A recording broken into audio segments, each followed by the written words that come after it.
പ്രിയപ്പെട്ടവരെ, ഞാനിന്ന് പോകുന്നത് കേരളത്തിന്റെ നെല്ലറയായ പാലക്കാടിന്റെ ഹൃദയഭാഗത്താണ്. പാലക്കാട് കോട്ട സന്ദർശിക്കുകയാണ് ലക്ഷ്യം.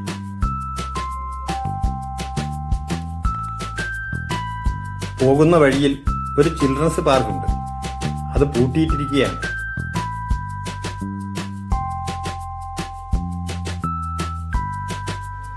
അടുത്ത് തന്നെ മറ്റൊരു പാർക്കുണ്ട്.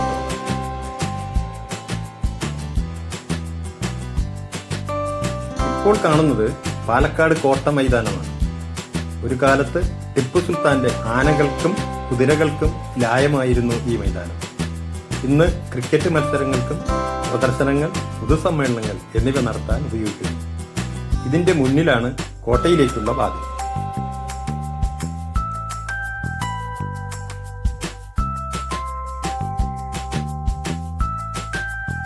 വലതു ഭാഗത്ത് പാർക്കാണ്. ടിക്കറ്റ് വെച്ച് നിയന്ത്രിക്കുന്നു. വാഹനങ്ങൾ പാർക്ക് ചെയ്യുന്നതിനും ടിക്കറ്റ് വേണം. കോട്ടയ്ക്കുള്ളിൽ കടക്കാൻ ഇന്ത്യക്കാർക്ക് 25 രൂപയാണ് ചാർജ്. ഇതാണ് പാലക്കാട് കോട്ട.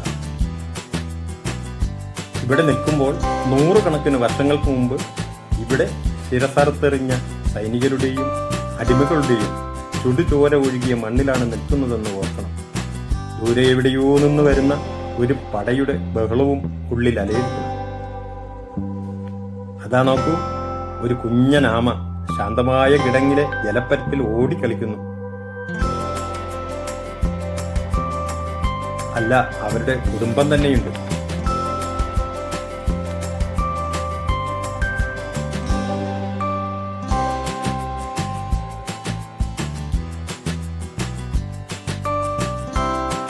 ഈ കോട്ട ടിപ്പുവിന്റെ കോട്ട എന്നറിയപ്പെടുന്നു. 1750 മൈസൂറിലെ ദേവനഹള്ളിയിൽ ഹൈദരലിയുടെയും ഫാത്തിമ ബീവിയുടെയും മകനായി ജനിച്ച ടിപ്പു മൈസൂർ രാജ്യത്തിലെ ഭരണാധികാരിയായിരുന്നു. മൈസൂർ കടുവ എന്നറിയപ്പെട്ടു. ശ്രീരംഗപട്ടണത്ത് വെച്ച് ബ്രിട്ടീഷുകാരോട് ഏറ്റുമുട്ടി വീരചരമം പ്രാപിച്ചു.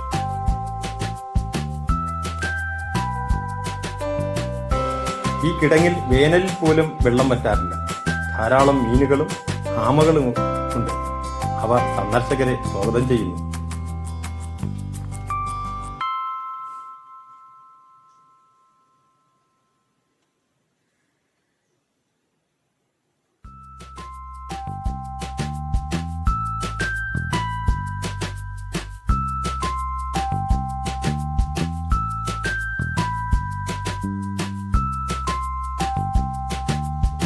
കിടങ്ങ് കഴിഞ്ഞാൽ മുൻഭാഗത്ത് പുരാവസ്തു വകുപ്പിന്റെ ബോർഡുണ്ട്.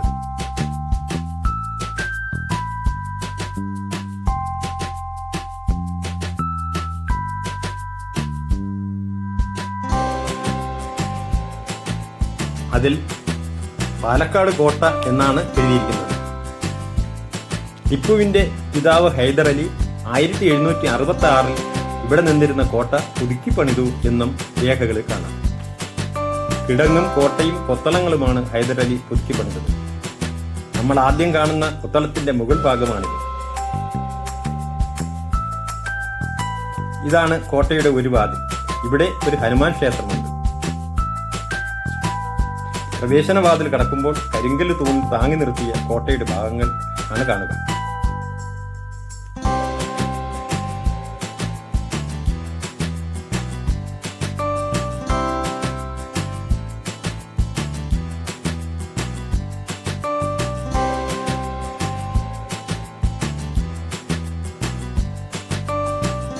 ഇതാണ് ഹനുമാൻ ക്ഷേത്രത്തിന്റെ വിഭാഗം. ഇവിടം വരെ പൊതുജനങ്ങൾക്ക് വരാം.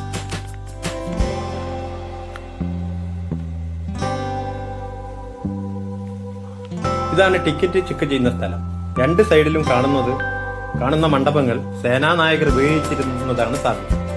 ടിക്കറ്റ് ചെക്ക് ചെയ്യുന്നതിന്റെ മുകളിൽ നിന്നാണ് ഞാനിപ്പോൾ ഷൂട്ട് ചെയ്യുന്നത്.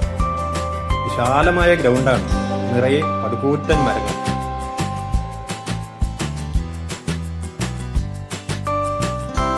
അതിലൊരു മുത്തശ്ശൻ മാവിനെ കാണാം. അതിന്റെ ഒരു ശിഖരം താഴേക്ക് വന്ന് 2ആയി തിരിഞ്ഞ് മണ്ണിൽ വീണ് 3 മാവുകളായി പരിണമിച്ചിരിക്കുന്നു. ഈ ഗ്രൗണ്ടിൽ 10,000-ഓളം സൈനികരെ ഉൾക്കൊള്ളാൻ കഴിയും. 1766 മുമ്പ് പാലക്കാട് ഭരിച്ചിരുന്നത് പാലക്കാട് അച്ഛൻ എന്ന് പറയുന്ന ഭരണാധികാരിയായിരുന്നു. അദ്ദേഹം കോഴിക്കോട് സാമൂതിരിയുടെ ആശ്രിതനായിരുന്നു. പാലക്കാടിനെ ഒരു സ്വതന്ത്ര രാജ്യമാക്കാനായിരുന്നു അദ്ദേഹത്തിന്റെ ആഗ്രഹം. ഇതിൽ കുപിതനായ സാമൂതിരി അദ്ദേഹത്തിന്റെ ശത്രുവായി. തന്നെ സഹായിക്കാനായി മൈസൂറിലെ ഹൈദർ അലിയെ അച്ഛൻ ക്ഷണിച്ചു. മലബാറിൽ ഒരു സാമ്രാജ്യം ഉണ്ടാക്കാൻ തക്കം പാർത്തിരുന്ന ഹൈദർ അലി ഇവിടെയുണ്ടായിരുന്ന കോട്ടയെ ഒരു സൈനിക താവളമാക്കി 1766 പുതുക്കിപ്പണിതു. ഈ കോട്ടയിൽ വെച്ചാണ് ടിപ്പുവിനെ കൊല്ലാനുള്ള പദ്ധതി ബ്രിട്ടീഷുകാർ തയ്യാറാക്കിയതും ശ്രീരംഗപട്ടണം ആക്രമിക്കാനുള്ള സൈനിക താവളമാക്കി ഇതിനെ ഉയർത്തി ശ്രീരംഗപട്ടണത്തിലേക്ക് പടനയിച്ച് ടിപ്പുവിനെ അവിടെ വെച്ച് കൊല്ലുകയും ചെയ്തു. ഈ ബിൽഡിങ്ങുകൾ ഉണ്ടാക്കിയത് ബ്രിട്ടീഷുകാരാണ്.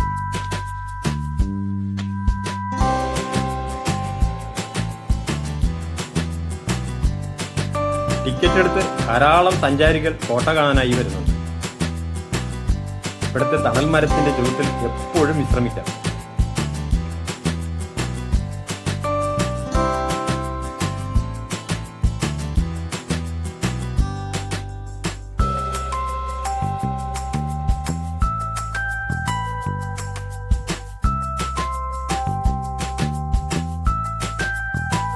ഇതാണ് കൊത്തളത്തിന്റെ മുകളിൽ നിന്നും മുന്നിലേക്ക് നോക്കുന്ന കാഴ്ച. കിടങ്ങിന്റെ സൈഡിൽ ഒരു നടപ്പാതയുണ്ട്. ഇത് രാവിലെയും വൈകുന്നേരവും പ്രാദേശികവാസികൾക്ക് തുറന്നുകൊടുക്കും. ഈ മരങ്ങളുടെ ശീതള ഛായയിൽ അവർക്ക് നടക്കാം. ഈ കിടങ്ങ് ടിപ്പുവിന്റെ കുതിര മാത്രം ചാടിക്കടക്കും എന്ന് പറയപ്പെട്ടിരുന്നു. അങ്ങനെ കോട്ടയെക്കുറിച്ച് ധാരാളം കെട്ടുകഥകൾ പ്രചരിപ്പിച്ചിരുന്നു.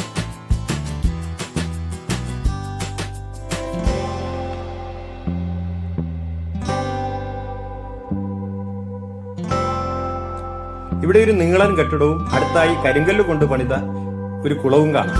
ഈ കുളത്തിലെ ഗുഹയിലൂടെ ടിപ്പു സുൽത്താൻ തന്റെ വെള്ളക്കുതിരയിൽ മൈസൂരിൽ പോകുമായിരുന്നു എന്നും ജനങ്ങളെ വിശ്വസിച്ചു.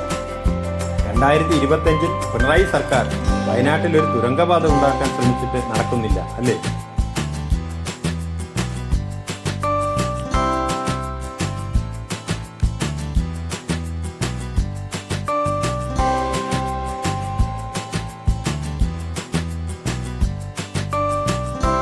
ഇത് മൈതാനത്തിന്റെ ഇടതുഭാഗം.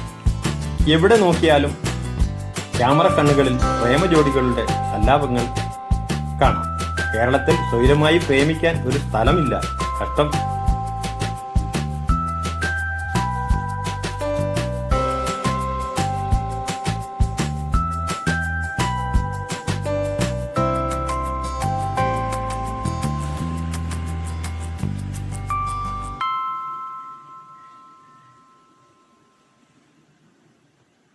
ഇതാണ് കോട്ടയുടെ തെക്ക് ഭാഗം. നടവഴിയിലൂടെ അടുത്ത് തലയെടുപ്പോടുകൂടി നിൽക്കുന്ന നാനാജാതി മരങ്ങളുണ്ട്. കാടാണെന്ന് തോന്നും. അതിനപ്പുറം വളഞ്ഞു പോകുന്ന റോഡാണ്. നല്ലൊരു കാഴ്ചയാണ്.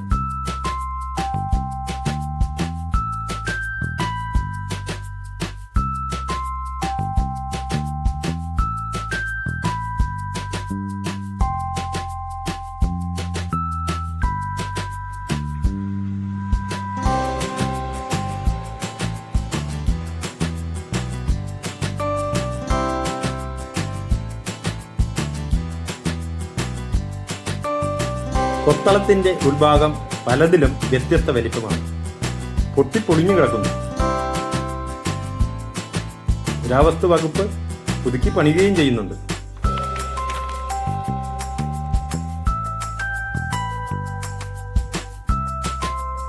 നടുവിലൂടെ പീരങ്കി ഉരുട്ടിക്കൊണ്ടുവരാനുള്ള വഴിയും രണ്ട് സൈഡിലും സ്റ്റെപ്പുകളുമാണ്.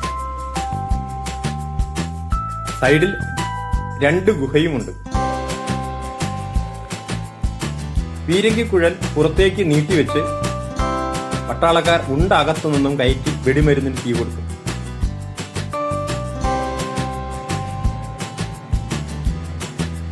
കിടങ്ങിന്റെ അപ്പുറത്ത് നിൽക്കുന്ന ശത്രു സൈന്യത്തിന്റെ ശരീരഭാഗങ്ങൾ പൊട്ടിച്ചിതറും. കിടങ്ങിൽ വീഴുന്നവരെ മുതലക്കൂട്ടം കടിച്ചു കയറും. പട്ടാളക്കാർക്ക് സ്റ്റെപ്പിൽ കയറി നിന്ന് 4 ചുറ്റും വീക്ഷിക്കാൻ കഴിയും. അങ്ങനെയാണ് കൊത്തളത്തിന്റെ നിർമ്മിതി.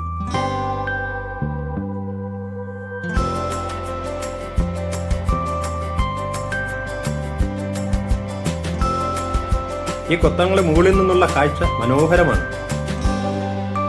നമ്മൾ കോട്ട ചുറ്റി മുന്നിലെ ഗാർഡന്റെ വശത്തെത്തിയിരിക്കുന്നു. ഇവിടെ ഒരു സമയത്ത് തോക്കും പീരങ്കിയും വെടിമരുന്നും തീർത്തിരുന്നു. എത്രയെത്ര സൈനികരുടെ ജീവനുകൾ അടർന്നു വീണിട്ടുണ്ടാവും.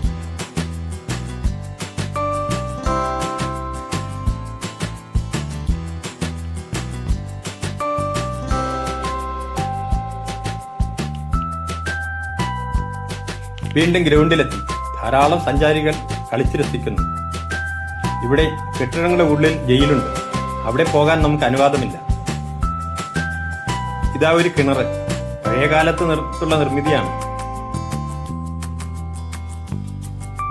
നമ്മൾ കേട്ടതും അറിഞ്ഞതും ആയിരിക്കില്ല യഥാർത്ഥ കോട്ടയുടെ ചരിത്രം. ചരിത്ര സംഭവങ്ങൾ പലതും കുഴിച്ചുമൂടപ്പെട്ടവയാണ്. അവയെ തുറന്നെടുക്കാൻ സാധ്യമല്ല. ഉള്ള ചരിത്രങ്ങൾ നിർമ്മിത ബുദ്ധിയാണ്. അത് നിർബന്ധിച്ച് എഴുതിയത് ഉണ്ടാക്കിയതാവാം. ഇവിടെ ഒരു രാജകുടുംബം ഉണ്ടായിരുന്നു. പാലക്കാട് ഭരണാധികാരി. ആ രാജാവിന് ഭാര്യയും മക്കളും ഉണ്ടായിരുന്നിരിക്കാം. എണ്ണത്തിൽ കുറവായിരുന്ന കാവൽക്കാരെ ശത്രുക്കൾ പിടിച്ച് അടിമകളാക്കി വിറ്റിട്ടുണ്ടാവാം. രാജാവിന്റെയും രാജ്ഞിയുടെയും മുന്നിൽ വെച്ച് മതം മാറാൻ വിസമ്മതിച്ച തന്റെ ആൺമക്കളുടെ തൊലിയുരിഞ്ഞ് മരത്തിൽ കെട്ടിത്തൂക്കി കൊന്നിരിക്കാം. സുന്ദരിമാരായ രാജകുമാരിമാരെ നശിപ്പിച്ച് വെപ്പാട്ടിയാക്കിയിട്ടുണ്ടാവും. തകർന്നുപോയ രാജകുടുംബത്തിന്റെ കണ്ണീരും സ്വപ്നങ്ങളും, വെട്ടിയെറിയപ്പെട്ട ശരീരത്തിൽ നിന്നും ഒഴുകിയ രക്തം തളം കെട്ടിക്കിടന്ന് ഈ മണ്ണിനോട് യാത്ര പറയുമ്പോൾ എവിടെ നിന്നോ അതുവേ ഇല്ലാത്തൊരു കുളിർ തന്നൽ എന്നെ പൊതിയുന്നു. മരങ്ങളുടെ ഇലകൾ ഉലയുന്നു. ആ ഇലകൾ എന്തോ വിളിച്ചു പറയുന്നു. അത് തിരിച്ചറിയാൻ നമുക്ക് കഴിയുന്നില്ല. ഇഷ്ടമായാൽ ഷെയർ ചെയ്യൂ, ലൈക്ക് ചെയ്യൂ, സബ്സ്ക്രൈബ് ചെയ്യൂ.